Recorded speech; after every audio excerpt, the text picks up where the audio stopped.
thank you everyone for joining our webinar today. We have three incredible women, Omani women, joining us today. But first, I'd like to hand it over to our acting NGG leader, Shuaib Al-Rawahi, to just give you an introduction of the society and NGG. Thank you, Dina. Assalamu alaikum, everyone. I'd like first to welcome all of you, our members and new attendees as well, to our fifth NGG webinar. I can see that there is a quite number of regular people who are joining us and some familiar names. So it's a pleasure having you all. For new attendees, I'll just be giving a brief introduction about the society and who we are. Well, the society was first established back in 1976 by the blessing of His Majesty, the late Sultan Qaboos bin Said, with the patron being His Majesty the Sultan of Oman, and our president is His Excellency the Omani Ambassador in London. Since then, throughout the years, the society has made huge success through various objectives, including to promote mutual knowledge and awareness and close ongoing relations between the two countries, encouraging knowledge, understanding in Britain of the growth and development of the Sultanate and in the region itself, and supporting programs designed to ensure that young Omanis get maximum benefits from education and other programs in Britain. And finally, to work with other bodies between the two countries to expand business, education, and other relations as well. Back in 2013, the New Generation Group was developed under the Anglo-Omani Society. Us, as the New Generation Group, we own a series of events throughout the year in the UK and in Oman as well. We work closely with the Omani Student Association in the UK and other partner organizations as well, with the aim of bringing younger generations of Omani and British youth together to learn from one another and as well to share their culture. The group had achieved a lot through various initiatives and events we made, including delegations and workshops. Our previous delegations was held in August last year in Oxford University, entitled The Nudge Factor, Behavioral Theory and Nudge Policy. And the outcome of that delegation was really amazing. Unfortunately, this year, due to the COVID-19 pandemic, our delegation was postponed. However, there'll be like a virtual delegation, an introductory one, under the environment subject of sustainability and green technologies. So basically, this is a brief of who we are and what we do. For any further information, please let us know or visit our website or social media accounts. Finally, I'd like to take this opportunity to appreciate all Omani women on what they have achieved in the past 5 decades, and hopefully for more achievements in the future. Thank you so much, and good luck to our guests. Wish you all the best. Thank you so much, Shuaib. Now, as I mentioned, we have 3 incredible Omani women with us today, and it was really specific for us to make sure we had 3 women from different age groups. So I will just tell you a brief about all 3 of them.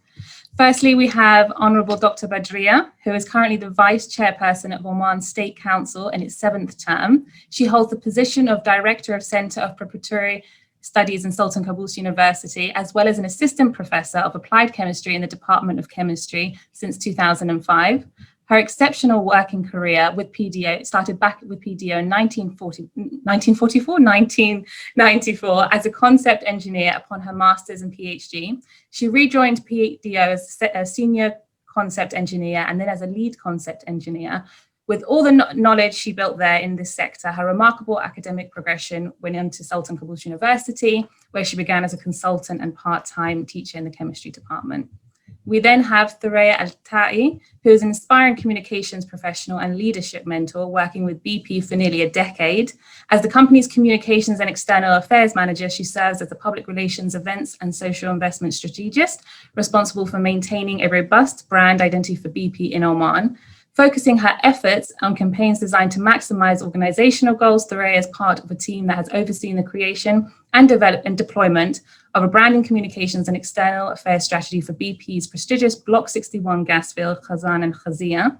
Thuraya experience in BP includes working in Kuwait, where she established the Communications and External Affairs Department and deepening her external affairs and stakeholder engagement skills.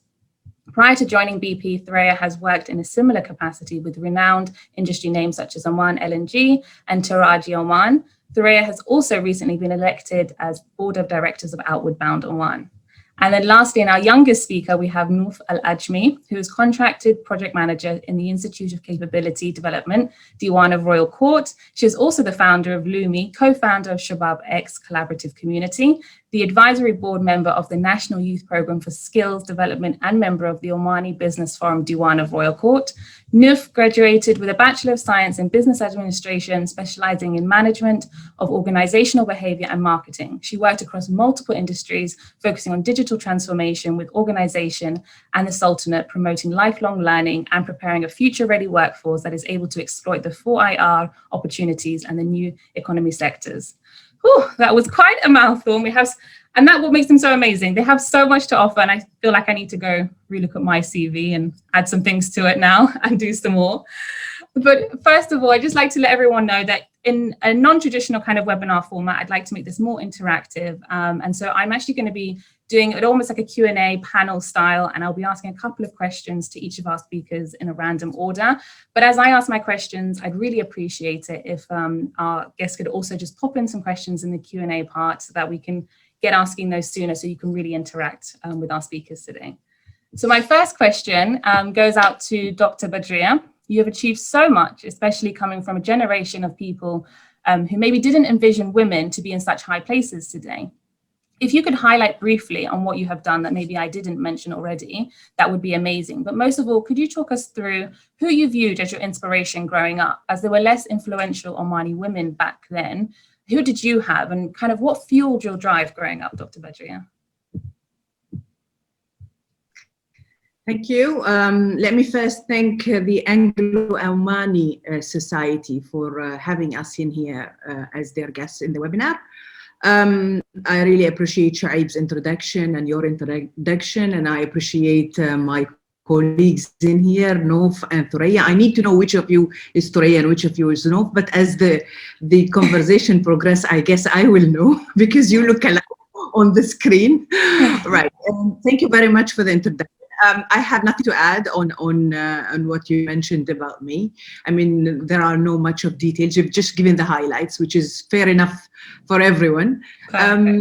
When it comes to inspiration, I've grown, and I like the way how you've presented that we are from different age groups. I felt like I'm approaching 60. Okay, I was born in the 70s. I've grown up in the 70s and the 80s, and at that time, women were not very much visible, not in the media, not everywhere. So when it comes into looking what models or who is inspiring me at that time, there was no much around me except the very immediate friends and teachers and family. Also, it wasn't the internet type age, so I wasn't having any internet there to be inspired by others, but I was reading a lot, and there were many authors of novels and books who inspired me all across. When it comes into what holds the thrive and what caused this thing to be lit all across, I have to say it has to do with the family, basically, the support that you get among your family. I've got so much support from my family, starting from my father. My father was not a traditional man, traditional Omani man at that time. I mean, now fathers are different than at that time. He was quite open-minded. He didn't mind me being in the media. He didn't mind me presenting my name. I was completely free, and I was backboned by him, later by my husband. So I've got this support, and I was not pressurized by having a role model, let me say. Maybe now the new generation, maybe Nof and Thuraya are more pressurized now because they are seeing other more, strong women are there. There's a lot of competition over there. There is a lot of expectations there. For me, I didn't have all of these expectations. I was thrived by myself, by my genes, by my everything. And I was just going on, and things have progressed. I was lucky that I didn't have much of a competition in the beginning. Maybe later at this age, I'm seeing the competition, but I've already established myself. So it's probably my way was paved easier than the newer generation right now, because they have a lot more challenges now than what I faced at that time. So thank you for the question. Yes, there was no much of an inspiration at the time, but I do have inspiration now. My professor, Dr. Selma Al-Kindi, is one of my inspirational points when I've reached the college. Also, the women who I am seeing reaching, high level here in Oman as ministers, as ambassadors, are also, inspiration to me. And all of these good and young women who are proving themselves day by day, they are keeping us alive and keeping us feeling young. So I really appreciate having them on board as well. That's amazing. Thank you so much, Dr. Badri. And it's an interesting perspective, actually, because we always assume that it would have been harder not having all the inspiration. But yeah, maybe there's more pressure when you've got so much inspiration. My next question is to Noof. You're the youngest of our speakers today. And while there isn't a huge gap between you and Thuraya, you are still from two different generations, which kind of set you apart quite a bit within the working world. And I always say, because I'm from the same generation as you, is that we're a slash generation, which basically means we don't just do one thing. We do this, slash that, slash that. We're just trying to do everything, which essentially, we're trying to do so much. And being a woman is probably triple pressure. So aside from working for D1, you do so many things, including running your own businesses. Please, could you kind of talk us through and guide us through everything you do and how you got to create Lumi and Shabab X and why you started them? Sure. First of all, I would like to thank you, Dina, for the great intro, as well as Shuaib. I'm very honored very much to be here with Dr. Badriya and, accompanied by Dr. Badriya as well as Thuraya. And I feel very much happy and glad to be, chosen and be able to talk about my experience and, looking at it from a woman perspective as well. So yeah, I would love to maybe start from what Dr. Badriya, ended her question with, which she talked a lot about family support and her generation and how things were back then. And maybe we are definitely a slash generation, and I'm sure that Dr. Badriya as well had a lot of things, mashallah. She was an author. She was, she's working at the University of Sultan Qaboos as well. She's, one of the leading women in Oman as being part of the, state council. As well, Thuraya, mashallah, the introduction was very much rich in that sense. So I guess it's all depends on mindset. And me, as growing up, I loved a lot of things and I wanted to do a lot of things as well. So opportunities were there. Maybe we're a generation of opportunities. If you want to do something, there are plenty of opportunities, either here in Oman or even elsewhere, that you can practice your craft or what you think you want to do in life through them. And this is maybe something that I had in me, and it was very much instilled with me from the first years of my life. So I graduated, yes, from school or from university, and then I wanted to even explore more. So I entered the workforce even while I was a junior student. And then I wasn't very much, I would say, satisfied with the job that I was doing, and I wanted more. So that's what made me actually think about entrepreneurship and having that entrepreneurial path moving ahead. Quitted my job. I was still a student, quitted the job, felt, okay, why not to do my own business? But then it's really, life is not easy. So a lot of, escalations of a lot of things happened, didn't do the business, continued my life, graduated, joined the D1 Royal Court, and I was very much privileged to be able to be part of the National Youth Program. And the National Youth Program was a program that's focusing on showcasing, I would say, Omani youth and enabling them in the 4IR industry as well as tech. So everything that I did afterwards was very much inspired by that. For example, Shabab X is a is a collaborative community of techpreneurs within Oman, trying to not only inspire, but then trying to create a dialogue between Omani techpreneurs, regardless of their age or regardless of their gender. I'm a true believer of equal opportunities, and I think we have seen it very much in the coming generation or the young generation now. We see equal opportunities for both men and women.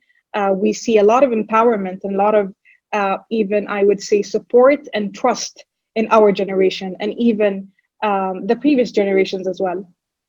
And maybe that really helped me and gave me a push to even try harder, gave me a push to create my own opportunities and not only seek opportunities that are actually existing at that time. So joining the Diwan has already, has opened a lot of doors and has opened a lot of, I would say, domains of things that you have to learn and excel and make sure that not only you're competitive in terms of the external environment, but then you're competitive when it comes to you. For example, I would always compare myself to myself before, the day before. And this kept me going very much. And you should be self-motivated in this generation, really. We're living in a very, I would say, competitive times, and being very much self-driven is very much needed. I think this is how Shabab X was formed, very much driven by the community of the National Youth Program.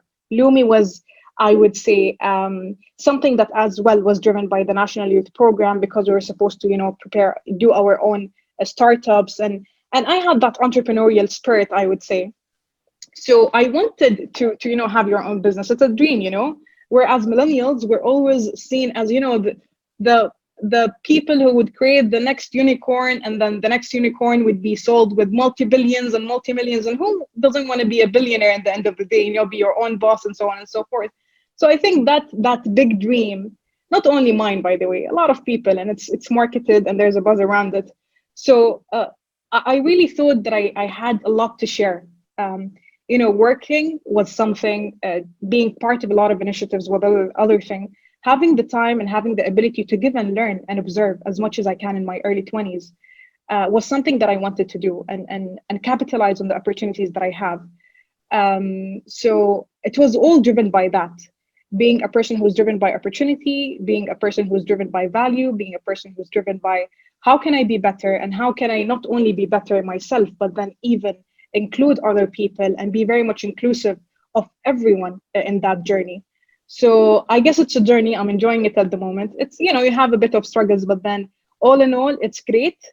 And it's very much self-satisfying, and you have to be grateful and blessed for the things that you have. So yeah, I hope that answered your question.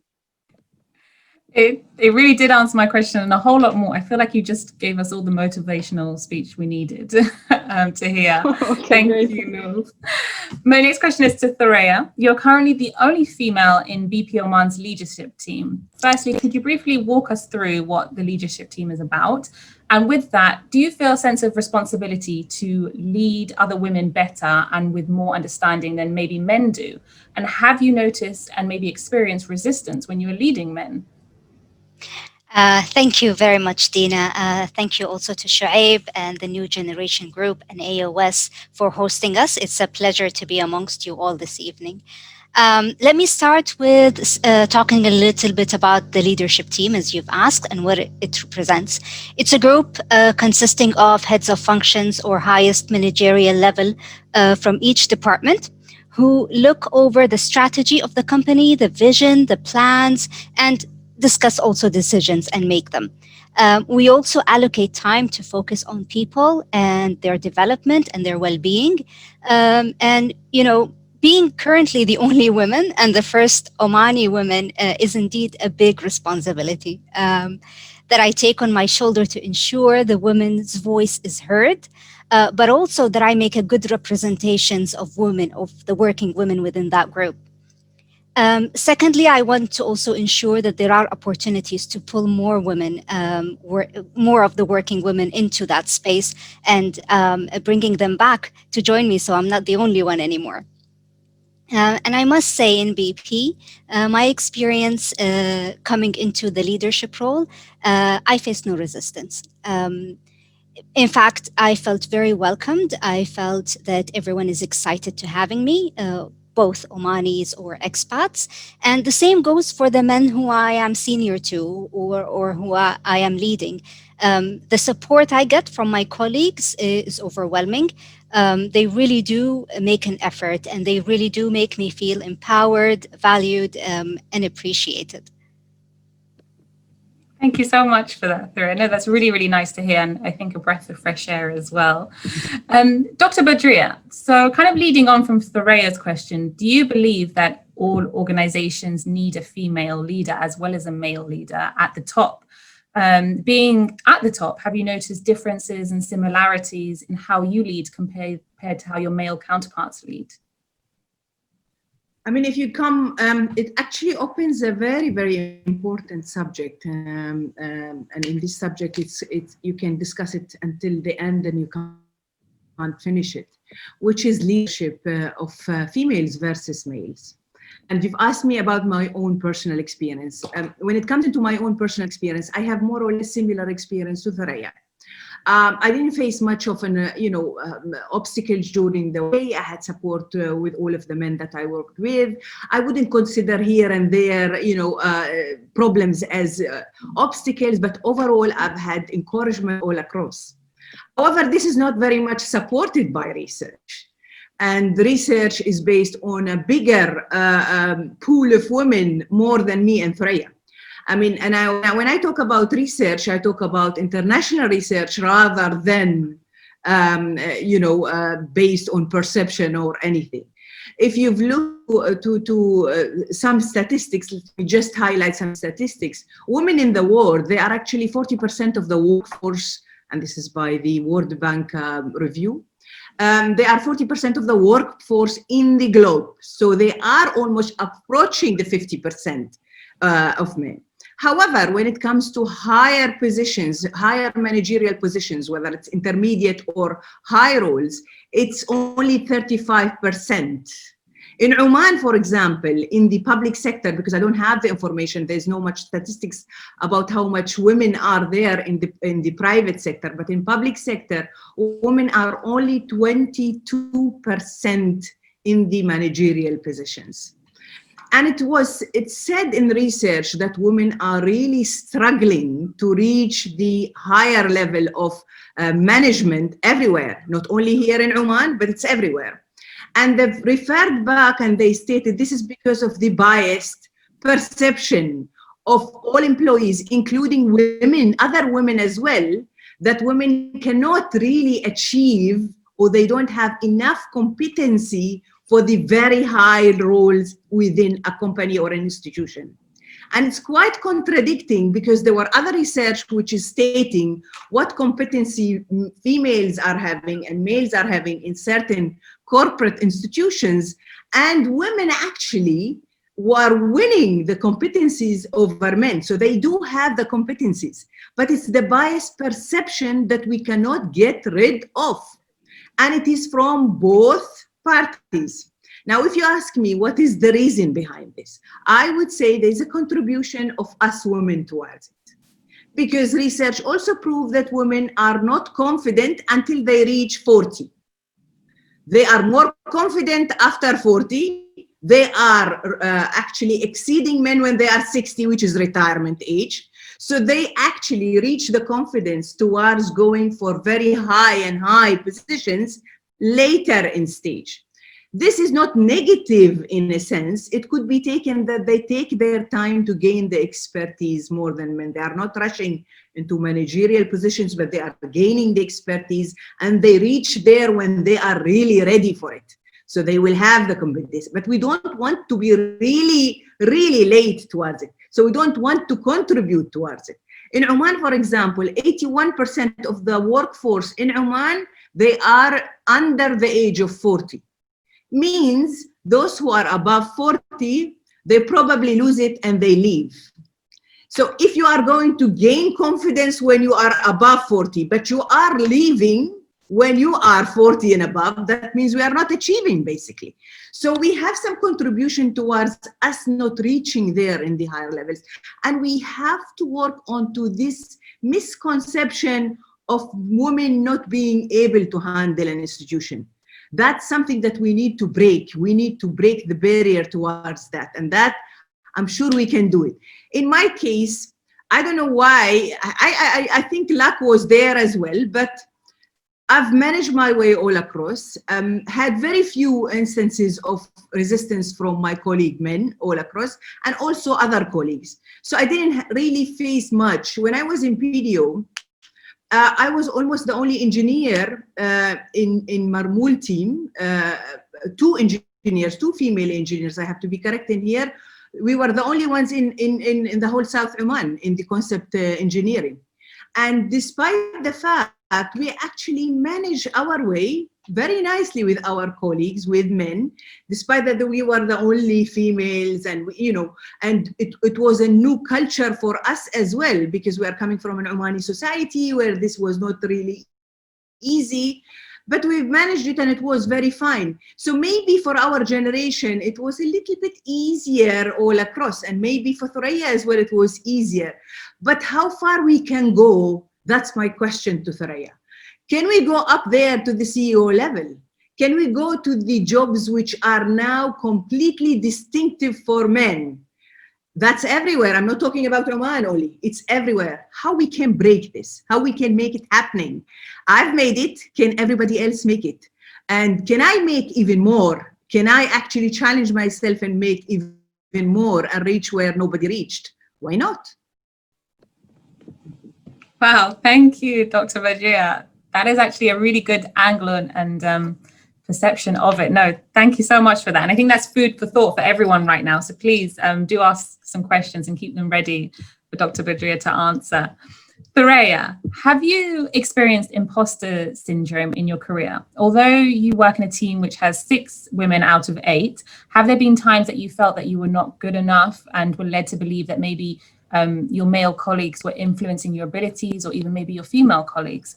To give an example, in the UK, many women struggle with systematic oppression, where they are led to believe that people, by people's actions and comments in the workplace, that they are not good enough simply because they're a woman. Would you say in your career and in Oman, it has ever gotten to that stage? Or is it something that many women struggle with in Oman? Okay.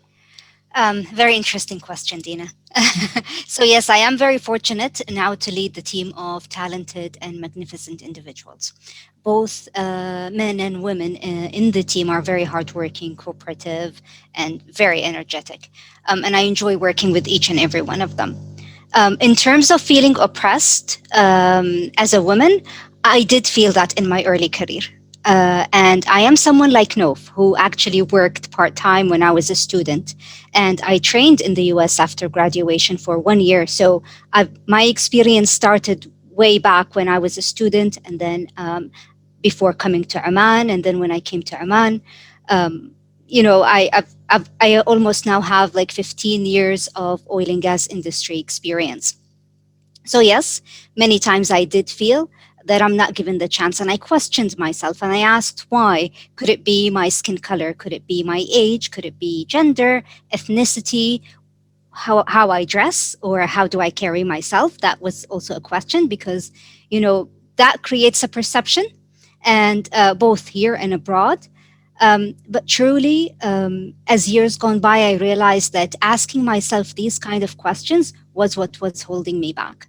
And that, once people can perceive you the way they'd like to, and you can't control that. But what you can control is your efforts, your hard work, the way you behave, the way you carry yourself. And that gets through, and it eventually pays off. So I would say, people get to see it after that, and then nothing else matters. Thank you so much, Thuraya. Noof, so you're at the early stages of a very big future, like many other young Omanis. And yesterday was, in fact, Omani Youth Day. Do you think the gender balance and equality amongst Omani youth is finally equal now? Or is there still many obstacles for Omani youth to overcome for a better future in their careers? That's a great question as well. And it's very much, relatable as well, since the Youth Day was actually yesterday. I think Omani youth are the solution for a lot of challenges that we're having at the moment. And I think, yes, Omani youth do have a bright future coming. if they wanted it to be bright, if youth work today in order for that future to be bright, if they wanted to take the lead from today, and what I mean by taking the lead, not to be, for example, a manager of teams or holding roles of senior leadership or becoming the next CEO level, but then what I mean is that taking the lead of yourself and the lead of the opportunities that comes in and how you capitalize and utilize these opportunities moving ahead. I think again, I think when it comes to gender, I think we're very, very much, alhamdulillah, we're very much blessed with the opportunities that we're having now as a young generation. For example, when Dr. Badriya mentioned that in their times they didn't have a lot of Omani women. Today I go to some to an event, or I go to a program, or I go to a company, and I see a lot of Omani women not only being there, but then they're leading some, they're in Thuraya's position and they're maybe like more senior. I see Omani women in C-levels, and we have seen it maybe in my life. I've seen it even in the programs that we run in the D1 for court. So we have a lot of women, mashallah, who were very much excelling in these programs in their careers as well. So from a youth perspective, I see it very much maybe equaler. I don't want to say their generation wasn't very much equal, but I see our generation become more neutral in giving opportunities to both genders. We see a lot of trust, and I would love to say and maybe reinforce the word trust. If you're capable in the workforce, sometimes age is not a determine whether you are going to get a certain task or a certain run a certain project or so on and so forth. Because I've seen it I've experienced it. If you work on yourself day by day and you make sure that what you're doing is not only for you, but then even for the larger value of the things that you work on, I think opportunities come, and leadership sometimes can come from a very early age, and it can be part of a big group. It can be co-leading. Youth can co-lead, and they have to rub shoulders with actually senior people like Thuraya and Dr. Badriya. We learn from you guys, and I have to say this, I learned from a lot of people from your positions, and I think the experience that I got, the hands-on experience that I got, really was the shifting point in my career. I started really early because I had a faith or a belief that experience is the only thing that will make me grow and make me different every day. So I think rubbing shoulders with experienced people, you can do it differently. I'm not saying we have to do things like, for example, Dr. Badriya or Thuraya. You can do it differently, but then they have done something. They have experience. They can make it easier for you. You can learn from things that they've done, and then my life or paving my way would be much easier. And they're from the system, and they know how the system works. The system won't change in 1 year or two. The system would take time to change, but then we can change it together. Again, I just want to say one thing is that in the past 3 years, I've seen a lot of Omani women, young Omani women, leading startups, getting into the entrepreneurial path. MashaAllah, I've seen some of the attendees of this webinar are two amazing women that I had part of my program at Oman Tech Fund, because Lumi was actually a company that was under the Omani Technology Fund, and we had a lot of Omani women, and they make sure, or the Omani Tech Fund makes sure that we have a lot of Omani in the pipeline coming in to lead those, for example, their startups, start their projects, or even from a leadership perspective, coming from the place that I work in, we make sure to empower women to make sure that we are using, or not using, sorry for the word, but then we're very much, making sure that we are letting women shine in a way that's very much different. Women leadership is very much different than men. And we have a lot of qualities that makes us maybe lead differently and accomplish many great values that the significant other won't very much accomplish in their way of leadership. So I think everyone has their own qualities, and everyone has their own way of doing things. Thank you so much, Noor. That was a great explanation. So I actually have some questions from the audience. So as they start to come in, please do keep asking them. The first one is for Thuraya, and it was actually, what value did you gain while you were in Kuwait? But I'm going to add on to that. Is there something that maybe you learned in Kuwait that you've actually been able to bring back to Oman? So my experience in Kuwait was more like establishing the communications and external affairs department in the office over there, where they have an office, but they didn't have someone working in communications.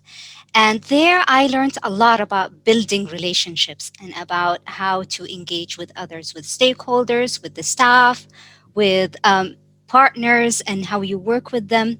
And I think the value there was respect. Respect each other, respect the country you're in, respect your partners and your stakeholders, and I think that was one of the most important one. If I'm gonna say one value. Amazing, thank you. Dr. Badria, so earlier I mentioned to Noof and a little bit on Thuraya that while they were working, they were doing things on the side, so their side hustle essentially. The question for you is, while you were growing up and you were studying, did you ever do anything on the side, or was everything focused onto what you were studying and where that career was going? In my whole life, I never had myself focused in one thing. I mean, I've established family very early. When I came back from my honeymoon, PDO decided to send me for a master's. And I had to go for the master's in 95. I had my first daughter when I was doing my master's. So I was experiencing motherhood while I was studying my master's and doing the research in my master's degree. And then immediately after my master's, PDO maybe didn't want me to come back, so they asked me to finish also my PhD immediately. So I've moved to my PhD, and then my second daughter comes, and there were like two daughters. Being abroad and being, my husband was with me, so I was not lonely. He was helping me in there. But then motherhood with study, with research, it wasn't easy. And then I came back, then the family grown, and I went back to work as an engineer, and there was family always. And I'm sure Thuraya and Noof, I don't know if they are married, but they are probably struggling with making this balance of family life and work. And as I grow, the number of jobs have increased, and the family requirements also have increased as the children grown up. So it's not an easy thing to balance at all. And I can't say I focused on one thing. On top of that, I'm a writer, and I've tried to write novels, and just keep my novels going, but I couldn't. You're working in a petroleum company, you're having a family, they are totally different fields than the writing. Writing needs the mood and needs the space so you had to give up one over others. I mean, and the passion for writing have stopped for a while. So answering your question, I never really was focused on one thing, but when I was giving a job, I was focused at the time of the job, but never on a long, period.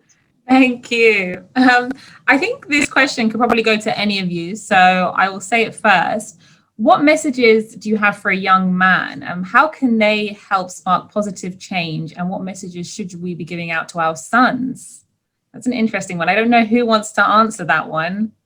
Maybe Dr. Badria. You have sons. I mean, maybe Thuraya, you can answer. Who has brothers? If you have brothers as well, yeah. Well, I have brothers, so I think the one advice I could give, and I think it's for men and for women both, take every challenge you face and turn it into an opportunity. I have faced so many challenges. I've gone through certain things, and the one thing that kept me going is that when I look back and I see how I overcome it or how I managed to deal with it and learn from it is the most value to me. So I think that would be for any younger brother or any also sister, is to turn your challenges into opportunities. Don't let them break you. Amazing. Can I add Yeah, can I add to please. Of course. All my advice to the young men in there, one important advice, and I wish they are all listening to me: get rid of the normal tableaus about women, about perceptions about your colleague women, about your the women in your family. I mean, these things we grow with them. We have no much control because it comes from the society, it comes from the family, and we kind of grow tableaus that it's very difficult to resist later on and change. If we can change these tableaus and we just go there with completely open mind and give each others, whether it's women or men, we just give each other an opportunity, yeah, to prove themselves. And if they didn't and were not able, then you can make a judgment, but don't make a prejudgment for anything. That's it. Thank you. Thank you. I have a question for North. You're an amazing example of an accomplished young Omani woman. What is your advice for our future female groundbreakers and trailblazers? Yeah, of course. First of all, I think I would love to thank Maram for her question because I saw it before. Maram is a great friend very, very much, and I think we enjoyed going through the journey of the National Youth Program together. And I think my advice would be not only for female, excuse me, Maram, but it would be for both genders, really, because we're talking about young people. And maybe it would have a better, thing to achieve when it comes about females in general. But in specific, I think the only advice I want to leave myself first and maybe other people with is that leading a mission mindset or a mission-driven life, having a purpose and objectives, because I think purpose actually aligns you, and purpose gives you a direction in life and the journey as well. The second thing, it will help you measure how far you have come and how far you have accomplished and what you can do better and what you can improve and what areas you need to, for example, change and so on and so forth.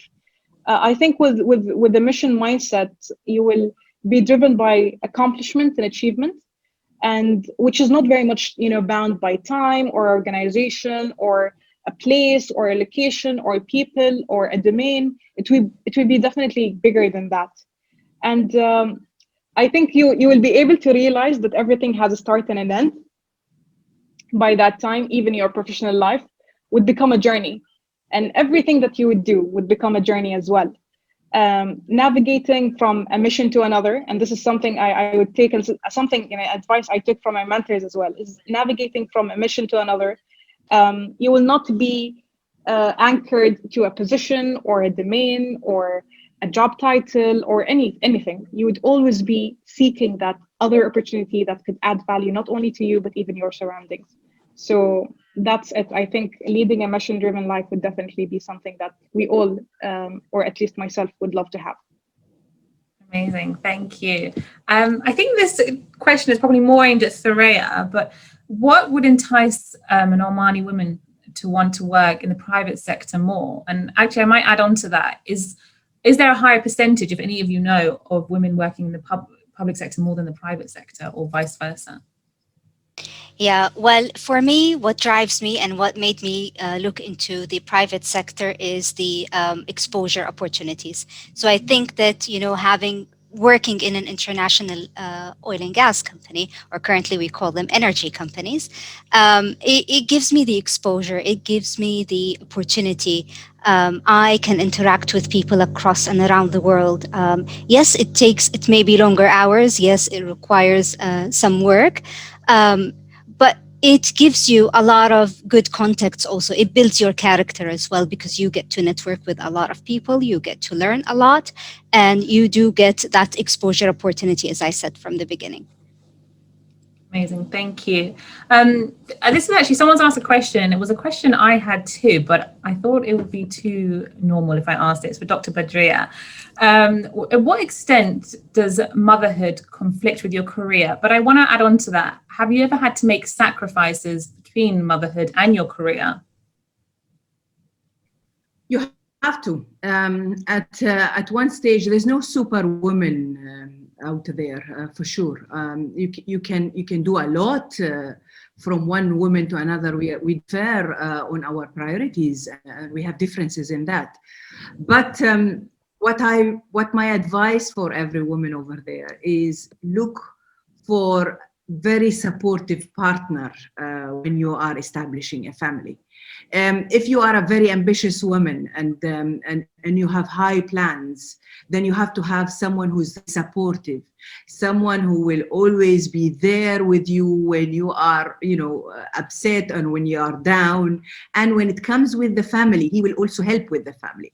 So that the secret towards it, you will never establish completely full success in both, but the secret towards it is to have someone who makes more successful by being supportive. Thank you. And I think this next question can go out to any of you again, and you may have already kind of mentioned it. What are one or two things that might stop someone from being successful? There's so many things. Can I take that question? Yeah. I saw it in the chat box and I thought this is a really good question. To me, it's resisting change.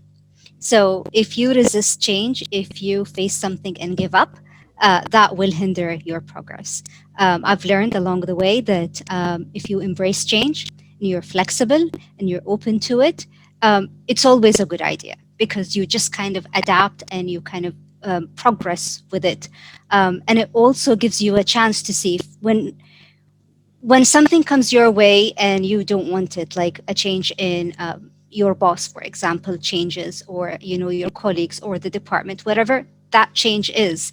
If you embrace it, you never know what you can get out of it. You can get new relationships, you can build new networks, you can explore that you actually can do better in that space.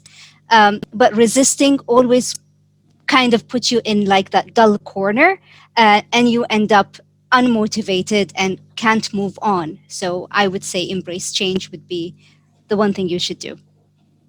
Thank you. And I would say embrace differences and diversities. Yes. It's not only accepting change, but please accept that others are different, and you need to accept them and you need to respect them as well. And people are diverse from their backgrounds, diverse from their thinkings, from their ethnic groups. Just accept them, give them a chance, to show themselves, their capabilities, their potentials. Sure, with time, once you accept differences, then everything will be easy in front of you. That's the things. So it's yes, embrace change and embrace diversity. Yeah, and if you allow me just to add one thing. Go ahead. I was inspired very much, really. MashaAllah, yani. So the thing that I want to add is that to be agile and adaptive and very much have and be very much resilient as well. We as women, I think, in workplaces and in the current world, really, or in the current new realities that we're approaching, the world is very much changing. And let's be realistic. We're entering, I would say, coming from an oil crisis and entering an economic crisis and the pandemic as well. There are a lot of, being realistic, there are a lot of not so positive things that are happening. So being very resilient and adaptive and looking at things from a very positive, very value, I would say, mindset, moving ahead in a growth mindset as well, would help you, navigate through these new times and very changing times. Sometimes we work on things that we don't know where they're going to end, but then you're supposed to keep on working, keep on doing what you do. If you stop, I think that's where you fail. So as long as you're keeping trying, you're going to get somewhere. At least you're going to learn something. So yeah, this is what I wanted to add, really. And thank you for the person who asked the question. Yes, thank you. Okay, so coming to the last kind of 10 minutes, I think we'll probably have enough time for one more question for each. Someone has asked a question for Dr. Badria, which I'm going to tie into a question I had. So Dr. Badria, you were the first Omani woman to head the State Council session when a new chairman was being appointed. Apart from the recognition to all of your hard work being received, how did you feel? And did you feel an underlying pressure being the first female to do this? And although the men voted you in, did you feel some would have been questioning whether a female could do this job? Or did it feel 100% well received? Okay. I felt some pressure as a female because I would be the only female who've done it. And I don't know when the second opportunity will come for me or for the to do it. I was very careful to present myself very well in that settings, because I am not representing only myself, I am representing all of the females in the council. And I had to do it right, and I had to do it within the time frame. I mean, being a lecturer also helped me, because I am used to these types of platforms and having audience over there. So it wasn't really very, very difficult for me. I also had the experience of 4 previous years in the council. So the whole procedure and the whole thing was something that I was comfortable with. It would be very difficult, though, if I was new to the whole thing, that maybe the pressure will be high. I remember that everybody received it very well. I've managed to finish the first sitting in 45 minutes, which was very record time. And they've thought that I had a military type of, managerial style, but they've liked it because I managed to finish the whole thing within the right time frame. So I was proud of that, and I was proud that everybody received it very well. And that gave something for all women that, we can do it. It's not like something that is only meant to be difficult, or something that is outside our comfortable zone. It's something that we can do it if we've given ourselves enough confidence in it. Yes. Thank you. And then lastly to Thuraya, being in the middle of Dr. Badria and Nouf in terms of age and viewing their paths and maybe challenges, is there anything you wish you could take from their generations and have had when you were starting your career? Or do you feel there have been some unfair advantages to any of these generations of women in Oman, or has your age group had it the best? Okay, so one, I'm very proud to be amongst both of these amazing women. And I learned a lot today hearing from both Dr. Badria and Nouf. Delighted to be with them. But I also think that every generation has its own challenges, and they have other challenges that they face. They're very different. For example, the generation today is facing a pandemic. That is a big challenge. And, not just pandemic, also an economic crisis. So I think we all here learn from each other, and we're all inspired by each other. So to me, the answer is, I can't compare. We all have our own challenges, and we all have our own aspirations and advantages. Thank you. That was very modest, and it's true. It's so true. But I don't know, just sometimes people think, oh, they had it better, or they had it better, but it's true. Everyone has their issues along the way. And then lastly to Nouf, what is the one piece of advice you wish you had been given growing up? Something that you now have learned from your career that maybe nobody thought to say or didn't know needed to be said to our age group? There might not be one.